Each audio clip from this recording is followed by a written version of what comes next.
A man is sitting on a beach dead. It is dawn the 1st of December 1948. Somerton Beach on the edge of Adelaide, Australia. He is perhaps 45, fit, well built, and he is wearing a clean pressed suit and a knotted tie with polished leather shoes in the middle of a scorching Australian summer.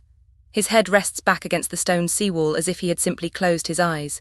But he has no wallet, no papers, no name. And when the coroner goes through his clothes, he finds something that turns a quiet death into a riddle. Every label has been cut out. The maker's tags on the jacket, the shirt, the tie, all of them carefully removed. Someone did not want this man to be identified. And more than 70 years later they got their wish. He had been there for hours. The evening before, people strolling the promenade had noticed a man lying in that exact spot. One couple watched him slowly raise an arm and let it fall. They decided he was drunk or asleep and walked on. By morning he had not moved. In his pockets police found the small ordinary debris of a life, a comb, a packet of chewing gum, a box of matches, cigarettes, an unused train ticket and a used bus ticket. But no keys, no money, no letters, nothing at all with a name on it. For a man dressed with such obvious care, he had been stripped of every single clue to who he was. The autopsy made it worse. The man was in excellent physical condition. His calf muscles were unusually well developed, like an athlete's or a dancer's. There was no wound, no sign of a struggle. And yet here he was dead in the prime of life for no reason anyone could see. Then they looked inside. His organs were deeply congested. His spleen was enlarged, roughly 3 times its normal size. There was blood in his stomach. To the pathologists it looked exactly like poisoning. But every test came back clean. Whatever killed this man left no trace that any laboratory in 1948 could detect. One expert suggested a rare poison that breaks down in the body within hours and vanishes. A suggestion, never proven. To this day, no one can say for certain what stopped his heart. So the police did the obvious thing. They took his fingerprints and circulated them across Australia. Nothing. They sent them abroad to Britain, to the United States. Nothing. This healthy, immaculately dressed man matched no record anywhere on the planet. Then came a break. A suitcase checked into the cloakroom at Adelaide railway station the day before he died was almost certainly his. Inside were more clothes, and again the labels had been cut away. Almost all of them. On a handful of items, one name had survived the scissors. Keane. For a moment it looked like the answer, but no missing man named Keane could be found in any English-speaking country on Earth. The name led nowhere. The suitcase didn't loosen the mystery, it pulled it tighter. For months the case went cold. Then someone examined the dead man's trousers one more time and noticed a tiny fob pocket, the little pocket sewn in to hold a watch. Something was pushed deep inside it, a scrap of paper rolled up tight. They carefully unrolled it and printed on it were just 2 words. Tamám Shud. It is Persian, it means it is ended, or finished. Those 2 words are the final line of a famous old poem, the Rubáiyát of Omar Khayyám, a meditation on living fully because life is short and then it is over. Think about that. A man with no name, no proven cause of death, and every label cut from his clothes, carrying 2 hidden words that read, "It is finished." But where had this scrap been torn from? Find the book and maybe you find the man. So the police published a photograph of the phrase and asked the public for help. And this time, someone answered. A local man came forward with an odd story. Weeks earlier he had found a book lying on the back seat of his car which he'd left unlocked near the beach. He had no idea whose it was. The book was a rare first edition of that same poem, the Rubáiyát, and on its very last page a small piece had been torn out. The torn edge matched the rolled scrap exactly. This was the source.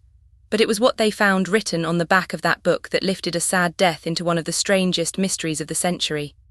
There, faint in pencil, almost invisible, someone had left 2 things, a phone number and a code. Hold the marks to the light, and they resolve into 5 lines of capital letters. The first reads roughly, WRGOABABD, then 4 more lines just as senseless. One line looks like it was written and then crossed out. There are no spaces, no words, no pattern anyone can agree on. For over 70 years, people have tried to break it, amateur codebreakers, university mathematicians, even naval code experts. Nothing has worked. The leading idea is that these aren't scrambled letters at all, they are initials. The first letter of each word in some private message or line of verse, and if that's true, then there simply isn't enough here to ever recover it. About 50 letters in pencil on the back of a book. A message from a dead man that may be impossible, by design, to read. Then there was the phone number. It led to a young nurse who lived just a few hundred meters from where the body was found. When detectives showed her a plaster cast of the dead man's face, witnesses said she went pale and looked close to fainting, as though she knew exactly who he was. And then she told them she had never seen him before in her life. She admitted she had once owned a copy of the Rubáiyát. but she'd given it away years earlier to an army officer she'd known during the war, so the police found that officer. He was alive, and he still had his copy complete with nothing torn out, so whose book was in the car? Her name was kept secret for decades. She carried whatever she knew to her grave in 2007. She never explained the look on her face. So who was he? For decades, two very different answers have pulled against each other. The first is the spy theory. Remember the year 1948, the Cold War is just igniting, and not far north of Adelaide lies Woomera, a vast top-secret rocket and weapons range, one of the most sensitive military sites on Earth. Now look again at our man. Fit, anonymous, dead of a poison no one can name, every label cut from his clothes, a scrap of code sewn into a hidden pocket. To some people that is not a string of coincidences. That is tradecraft, an agent quietly silenced. It fits the era, and it fits that deliberate surgical anonymity. But it is only that, a theory. Not one document, not one defector, not one archive has ever surfaced to prove this man was a spy. The second answer is quieter and sadder. Look again at that nurse living a short walk from the body, tied by a phone number to the exact book at the heart of it all. She had a young son.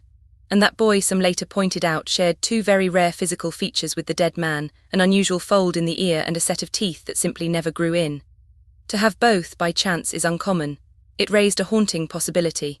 That the man had travelled to Adelaide for her, that he might have been the boy's father, that the whole mystery was never espionage at all, but heartbreak. A man in despair over a love he couldn't keep, choosing a poem about endings and a quiet beach to say goodbye.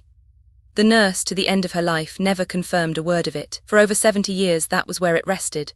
Two theories, one nameless grave, then science caught up. In 2021, after a long legal battle, his body was finally exhumed. And an Adelaide researcher named Derek Abbott, working with the American forensic genealogist Colleen Fitzpatrick, went hunting, reconstructing a family tree from fragments of DNA and matching it against millions of others. In 2022, they announced a name. Carl Webb, an electrical engineer born in 1905 from Melbourne, a man who wrote poetry, whose marriage had fallen apart, who seems quietly to have walked out of his own life and disappeared. It is by far the strongest answer we have ever had, and most researchers now accept it. But it's an identification, not a formally closed case. And here is the strange part. Even a name doesn't solve this, because knowing he was Carl Webb tells us who. It does not tell us why. We still don't know how he died, whether it truly was poison, and if so, which one, or whether another hand gave it to him. We don't know why every label was cut from his clothes, or what those penciled letters were meant to say. And we don't know why he travelled hundreds of kilometres from home to sit against a seawall in his good suit and die.